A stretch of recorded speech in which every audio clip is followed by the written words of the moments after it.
OK, ons het so 'n bietjie gepraat die afgelope tyd oor die gees van reformatie. En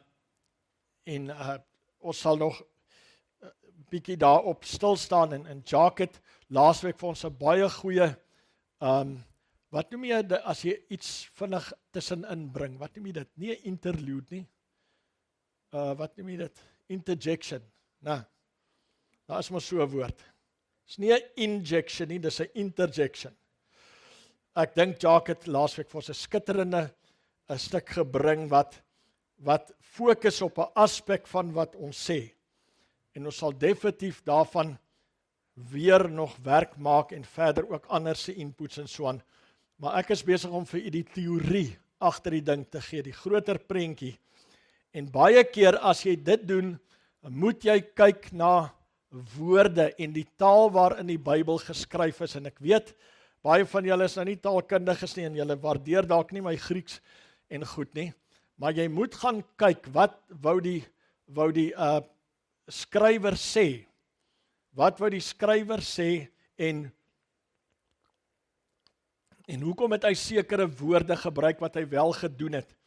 En daarom wil ek met julle sekere begrippe vandag net deurgee, sodat wanneer ons by die stuks van die ding kom, dan kan jy besef waarmee ons te doen het. OK, so ek gaan nou 'n bietjie vandag bietjie teorie en teaching met julle deel. En daarom wil ek dit nie lank maak nie, want baie keer hou ou nie altyd by nie. OK, reformatie opgesom, slide 16 asseblief Barries. Die woord reformatie is die woord diathousis. Ons almal ken dit nou al van die Grieks. Dit kom van twee woorde af. Die eerste woord is dia, slide 19. Dia wat die volgende beteken, 'n preposition, voorsetsel, denoting the channel of an act. Dis baie belangrik. Met ander woorde, the ground or reason by which something is or is not done. Dia is soos die woord wat ons baie keer gebruik, via, deur of met behulp van. By means of, because of, through, with, for this reason, on account of. Met ander woorde, diathousis is dia, deur die proses van regheid maak. Deur die proses van regheid maak. Met ander woorde, die ander woord is die deel orthos. Nou kom ons gaan gou terug na slide 17 toe. Diathousis word aangegee as from a compound of dia and the derivative of orthos, meaning to straighten thoroughly. To straighten thoroughly. Ons het al deur hierdie begrippe gegaan, so ek gaan net vinnig optel. In a physical sense, a making straight, restoring to its natural and normal condition, something which in some way protrudes or has got out of line, as broken or misshapen limbs. En dan ook of acts and institutions, die woord reformation. Met ander woorde, which in some way protrudes or has got out of line, so as iets uit lyn uit geraak het. Wat is die lyn? Die plumlyn is die woord van die Here, is dit reg? So nou kom reformatie, en reformatie sê, ons kan nie na perfection toe gaan, as ons nie dinge in lyn kry om daar uit te kom nie.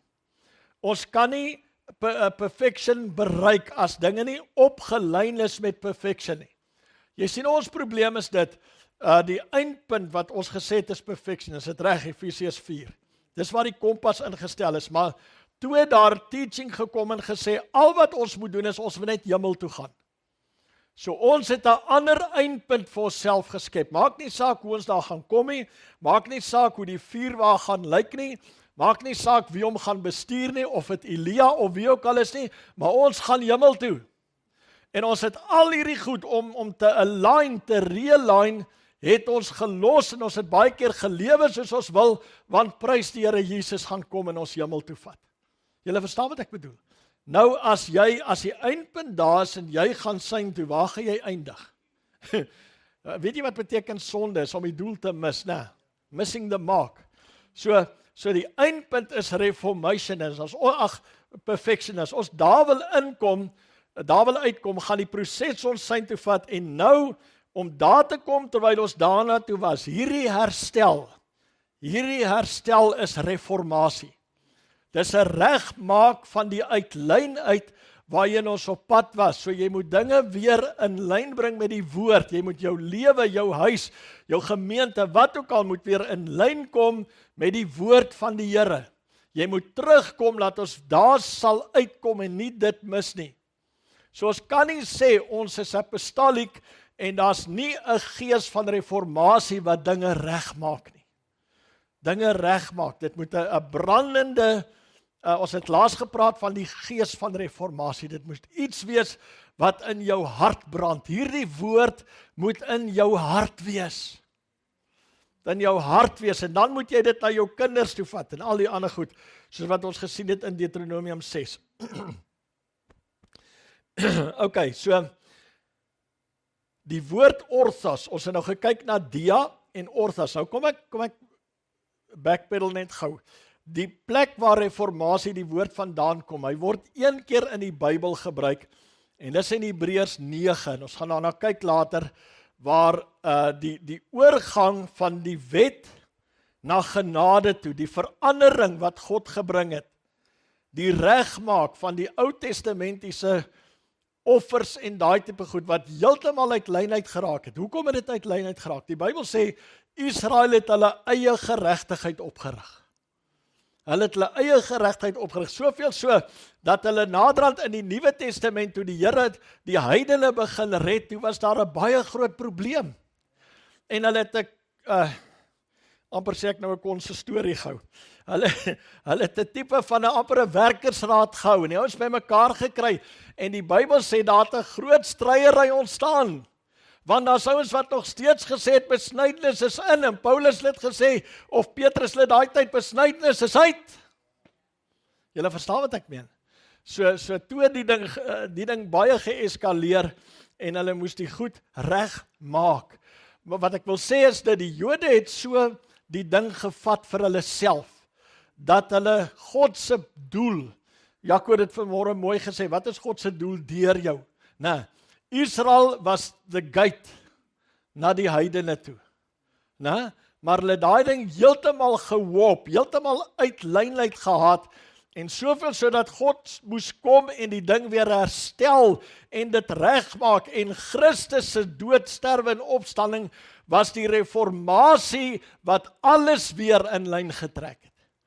Nou kom ons nie net uit die Jode nie, ons kom uit elke stam, volk, taal en nasie. Amen. Nou is ons die volk van God. Alright. Die woord orthos beteken, slide 20, upright, straight, not crooked en erect. Alright, so die familie van woorde, kyk net gou hierso, daar's 'n paar woorde wat hierdie familie vorm. Is die woord orthos beteken straight of upright. Diorthosis beteken 'n straightening of correction, baie belangrike woord, ons gaan nou daarna kyk. Anorthosis beteken restoration of ook correction. En dan orthopodeio, dit klink soos 'n duisendpoot. To stand erect of not to waver. Nou kom ons kyk na die woord orthos. Soos ek sê, ek wil net foundations lê, sodat as ons later oor die goed praat, dan sal jy weet waar kom dit vandaan en wat behels dit. Die woord orthos means upright of standing. It then means moving in a straight line. A next sense is right, correct of true. Kan julle onthou met Dawid se manne, dan sê hy, they all knew how to keep rank. Kan julle dit onthou? Ons sal nie 'n mighty army wees soos Dawid se manne if we don't know how to keep rank. As ons nie dinge in 'n reguit lyn kan trek en daarvolgens wandel, sal ons nooit daar uitkom nie. Nou kom ons kyk na voorbeelde. In the New Testament, Paul tells the people, the cripple to stand up straight. Okay, in Lystra was daar 'n man wat magloos in sy voete, krepeel van sy geboorte, nooit geloop nie. Terwyl Paulus spreek, het sy oop omgehou en toe hy sien dat hy geloof het om gesond geword, met 'n groot stem gesê, staan regop op jou voete. Daai regop is die woord orthos. Orthos, staan regop op jou voete. En hy het opgespring en begin rondloop. Ouens, kyk net na die effek. Dis wat die woord vanmôre vir ons wil sê. Wanneer orthos kom, dan spring 'n man wat nog nooit geloop het nie. Spring op sy voete en hy begin rondloop. Dis die effek. Reformatie moet 'n effek in ons lewens hê. Gordon het iets vertel wat my baie gebless het. Eendag, hy sê hy was in Switserland. Nou julle weet die reformatie het Duitsland en Switserland veral, Martin Luther was 'n Duitser en Zwingli en daai ons was van Switserland en dit het geweldige impak in daai lande gehad, Martin Luther se reformatie. Geweldig. Alhoewel dit die Rooms-Katolieke Kerk geskit het en soveel so dat die Romeine teruggekom het en mense vermoor het en dan kruise opgehang het en verbrand het en goed en baie bloed gevloei het. Maar dit het die wêreld so geskit en die protestante beweging wat ons vroeëre tak is, sal ek nou maar sê, het ontstaan uit dit uit. En Gordon hulle was daar en hulle praat oor al hierdie goed en so aan en hy sê vir hulle, hoe lank het dit gevat vir die reformatie om julle land te capture, te beïnvloed? En die ou sê vir hom, hy sê, binne 10 jaar, toe is die reformatie op ons wetboeke. Die prinsipes van die reformatie ingeskryf in ons grondwet. Binne 10 jaar. Binne 10 jaar. Nou vra ek vir jou, wanneer gaan ons dit sien? Luister mooi. Die president en wie sal ek nou almal noem? Hulle kan doen wat hulle wil. When reformation hits the church, the country will be changed. When reformation hits the church, it will affect a nation.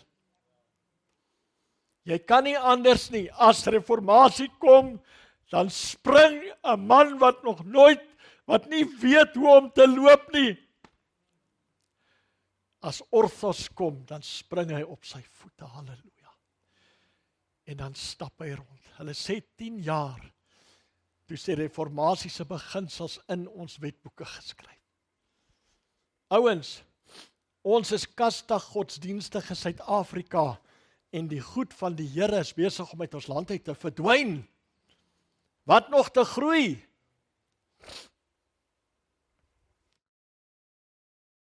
When the reformation comes, it affects a nation.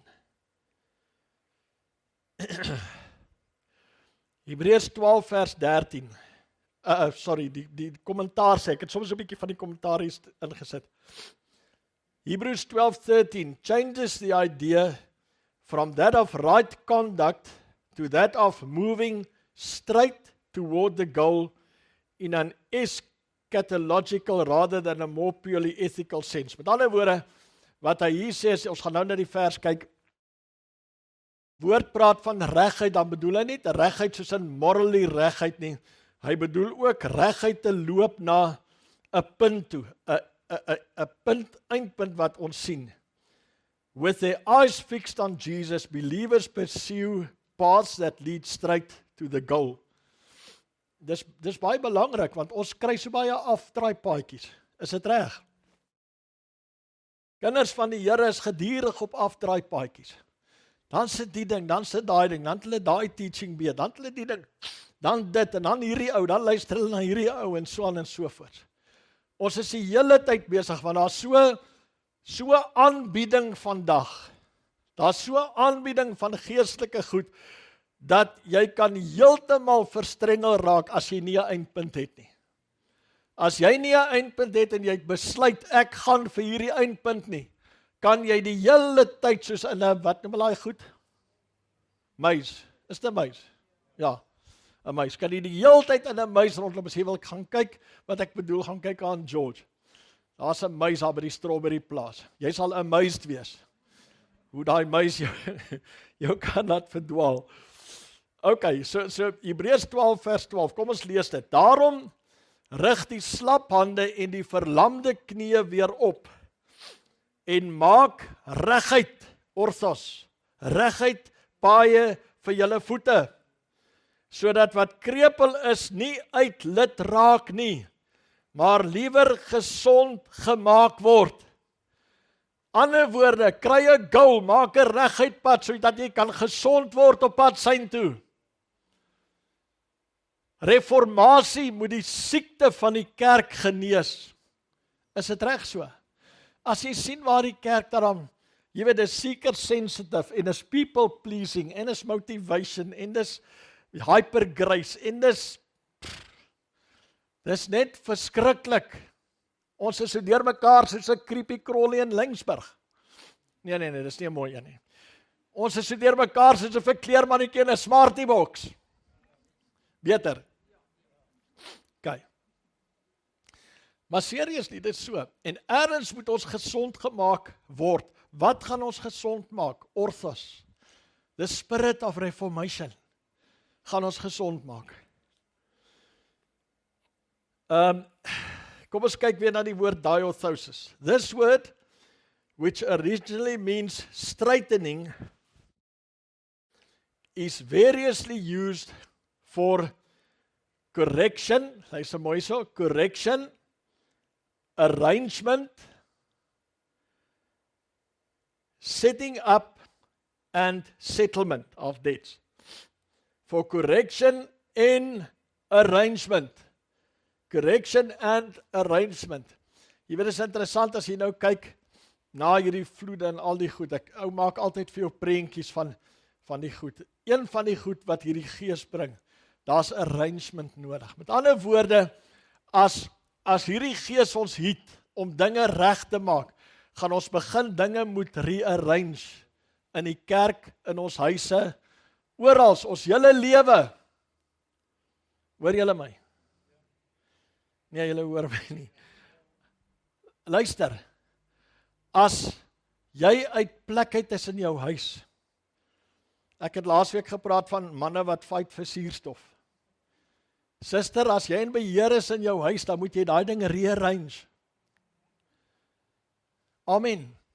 Ja, skit so, is nou baie stiller as nou. Maar dis die goed wat, daar moet, verstaan julle wat ek bedoel? Daar moet daar moet 'n hele correction kom. Dis wat reformation doen. Ouens, jy kan nie sê, luister, jy kan nie sê ek is apostolic en die vrou dra die broek in die huis nie. Sorry nou, ek is nou sommer doodstryd. Ek sê nie, sy moet 'n vloer lap, jy moet die ding reg doen. Maar die ding moet gedoen word. Julle vang wat ek meen? Ja. Dis die ou wat by sy pel gekom en toe lê hy onder die bed. Toe sê hy, kom my daar. Toe sê hy, ek sal nie, ek het my vrou se toestemming om hier te wees.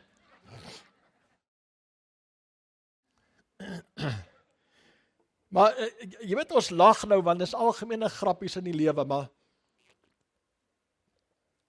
maar as, luister mooi, as jy iets uit lyn uit het, dan kan grace nie meer vloei nie. Dan kan die genade van die Here ons blok hom, en dit kan nie meer vloei nie, die kanaal wat ons van gehoor het, dan blok ons hom.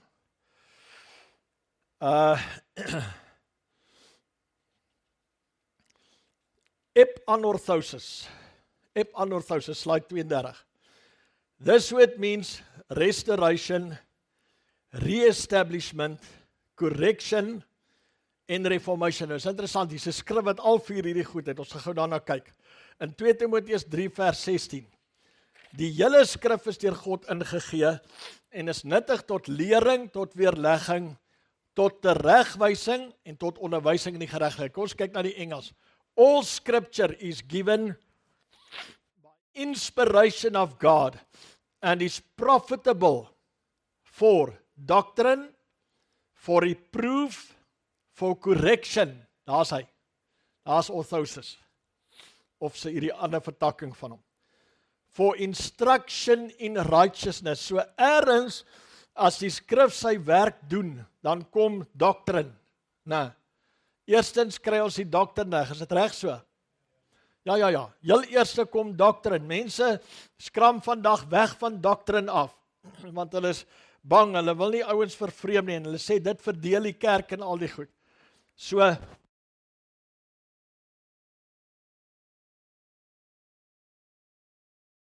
So die eerste ding wat vandag in verhoudinge, sal ek nou maar sê, kerkgewys, gecompromise word is doctrine.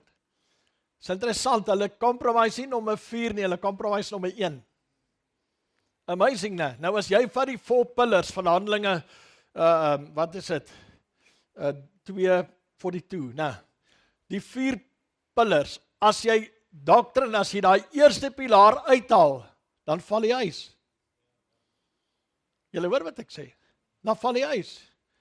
Jy kan nie bou, jy kan nie na die res toe bou as jy nie jou doctrine reg het nie. As jy doctrine nie reg het nie, is jou fellowship skeef.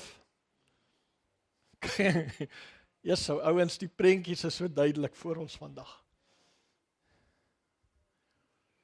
Waar kom al die goed vandaan? Want die doctrine, die ouens omseil die doctrine, want hulle wil nie konflik hê nie. En konfrontasie goed nie. So hulle vermy die doctrine en dan loop niks reg nie. Jy weet, ons het nou hierdie week, ons het donderdagoggend met die pastore by mekaar gekom en daarna het ons 'n ander meeting gehad met van die leiers wat nou saam goed doen en so aan. En ons het begin indringend vra oor, jy weet, oor verskeie goed. Want jy sien my broeder en suster, as jy nie 'n samebindende doctrine het nie, wat bereik jy? Wat bereik jy? Dis vrae wat ons ernstig vir mekaar moet vra. Wat bereik jy as doctrine nie jou basis is nie? So, kom die woord, dan kom hy eerstens en hy stel doctrine. Dan bring hy reproof. Hy wys wat is verkeerd.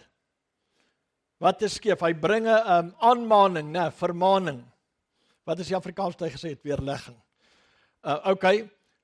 Doctrine, reproof, en dan bring hy correction. Correction, hier kom dis mos die regmaak van die ding wat skeef is, né? John? Ja. dis daai ding, dis daai correction wat hy bring, en dan instruction in righteousness. Dis om vir julle 'n goeie voorbeeld te gee, instruction in righteousness. Jesus sê, hy sê, maak disippels van al die nasies, doop hulle in die naam van die Vader, en dan sê hy, en leer hulle om alles te onderhou wat ek julle beveel het. There's the instruction in righteousness. Maar jy kan nie instruction in righteousness hê, as jy nie die doctrine het nie. Wat leer jy die mense? Wat leer jy die mense as jy nie doctrine het nie? Wat leer jy hulle as jy jou doctrine gaan haal by enige plek? Dan maak jy hulle mos nou deur mekaar. Okay, orthopodeio. This word means to stand erect, not to waver or tumble. Also to walk in a straight course, to walk uprightly. It is used negatively in Galatians 2 verse 14 to describe the conduct of Peter and the followers of James at Antioch. Kom ons kyk gou na hierdie skrif. Galasiërs 2:14, as julle kan onthou wat Paulus sê, but when I saw that they were not straightforward, die ander Petrus en so aan die ander apostels. Paulus sê nou, hy sê, but when I saw that they were not straightforward, daar's die woord, orthopodeio of orthos, about the truth of the gospel, I said to Peter before them all, if you being a Jew live in the manner of Gentiles, and not as the Jews, why do you compel Gentiles to live as Jews? Nou die Engels, een van die Engelse vertalings sê dit so, kyk, wys gou slide 38, daar sê, when I saw that they walked not uprightly, met ander woorde, die orthos kom, of die negatief van die orthos kom, hulle het skeef geloop, die loop was skeef. Wat was skeef? Hoekom was dit skeef? Want hulle het een ding gesê en 'n ander ding gedoen. Nou julle die fariseërs, Jesus sê, moenie soos die fariseërs wees nie, want hulle praat, maar hulle doen nie. Hulle het een ding gesê en 'n ander ding gedoen. So, nou kom Paulus, kom ons lees gou die Afrikaans. Maar toe ek sien dat hulle nie reguit loop volgens die waarheid van die evangelie, daar's jou doctrine. Amen. Ja. Christ comes in the way of doctrine. Ouens, moenie doctrine curse nie. Christ comes in the way of doctrine. Howie het eenslag gesê, lang terug toe hy by ons gepreek het. Hy sê, if you want Christ, you must take everything. How can you have a Christ without baptism? Sê vir my dit. Dis doctrine. Nou sê die ouens, nee, jou doctrine verdeel ons. Ek doop so en ek doop so. Se voet. There's one baptism. Ek praat nou nie van 3 keer en 1 keer al daai goed nie. Dis mense se goed wat hulle bygevoeg. Maar die doop van die gelowige is nog nooit gecompromise nie. Amen. Ja, skud jou kop so. Dis doctrine, ouens. Dis doctrine. If you want Christ, you must take everything. I don't want half a Christ. Of sekere goed ter wille van moet ek dinges nie. Nee. Toe ek sien dat hulle nie reguit loop volgens die waarheid nie, het ek vir Petrus gesê. As jy wat 'n Jood is en julle ken die storie. So hulle probleem was, hulle het een ding gesê en 'n ander ding gedoen. Okay, nou die ding wat hierdie goed met ander woorde reg maak, is die gees van reformatie. Wanneer reformatie kom, dan sê dit nommer 1, die heel eerste ding is, ons trek ons doctrine reg. Ons trek ons doctrine reg. En dan begin jy, en dis hoekom, ouens, luister mooi, dis hoekom daar apostels is in hierdie move. Dis hoekom daar apostels is. Ons verheerlik nie titels nie, of mense nie, maar die Here het vir hulle die Handelinge 2 sê dit. Hy sê they walked in the apostles' doctrine, of the doctrine of the apostles. God gee die vermoë, die grace vir daai office om doctrine reg te trek. Kyk maar bietjie, gaan luister na die lerings van Tamo. Jou mond hang oop. Almal sê, waar kry die man dit? Weet jy waar hy kry dit? By die grace wat vir hom gegee is. Hy sê altyd, to apostles is given die vermoë, die grace om wat is verborgenhede uit te haal. Verborgenhede uit te haal. Dis deel van die package. En dis deel hoekom ons hierdie season die apostolic reformation noem. God is besig om 'n ding reg te trek en terug te trek vir die finish, en hierdie ding begin by doctrine, en daarom bring hy die grace terug wat verantwoordelik is vir doctrine. Want anders leer die kerk enigiets. En hulle akkommodeer almal, want hulle wil niemand seermaak nie. And anything goes. Ek het al vir u vertel, 200 jaar na Christus, toe al die apostels se goed al uitgesterf. Met ander woorde, daar was niks meer om die doctrine van die kerk reg te trek nie, want hulle het begin dwaal en so aan. En 200 jaar na Christus, toe begin hulle kindertjies besprinkel. Hoekom het hulle dit gedoen? Kyk nou mooi na die rede. Die rede was, hulle het gesê, die doop is so belangrik. Ons weet dit, want die man het dit gepreek, en ons is gedoop, of whatever, en dit is so belangrik gewees, en nou het hulle nie correction nie, hulle het nie riglyne nie. Toe sê hulle, wat sal nou gebeur as ons kinders ongedoop sou sterwe? En 200 jaar na Christus, toe begin hulle kindertjies besprinkel. Omdat hulle besef hoe belangrik is die doop. Maar daar was niemand, nobody to draw the line. Niemand om correction te bring en doctrine te bring en orthos te bring nie. Is dit reg so? So as jy hierdie grace van apostel versaak, dan maak jy jouself oop vir die geleentheid om misleid te word. Baie maklik. Ek wil vir julle sê, ek kan nou nie met julle die goed deel nie, want dit is nie tyd nie, in elk geval is ook goed, maar Maar ek het eendag met van die leiers gedeel. Ons het saam met Tamu gesit en sekere goed het gebeur in die familie en so aan. En toe besef ek net hoe skerp is hierdie ou. Hoe gee die Here hierdie man insig? En ek besef net elke keer as ek dit hoor, hoe veilig ek eintlik is om nie te dwaal nie. Hoe veilig teen dwaling, en dis nie teologie nie. Dis die gees van die Here wat hierdie doktrine gee. En dis mind-blowing, maar dis die grace wat God vir hierdie offers gegee het. Ok, ek gaan met die volgende week kyk na Hebreërs 9. Gaan lees asseblief hierdie week Hebreërs 9. Hebreërs 9 vers 6 sê, dis omtrent slide 45 Barries. En nadat hierdie dinge so ingerig was, het die priesters wel gedurig in die eerste tabernakel ingaan om die dienste te vervul. Maar in die tweede die hoëpriester alleen. Anton, ek dink jy kan daai ouens maar laat kom hoor as hulle reg is. Hoop hulle is reg. Eenmaal in die jaar, nie sonder bloed nie, wat hy offer vir homself en vir die sondes van die volk uit onwetendheid begaan.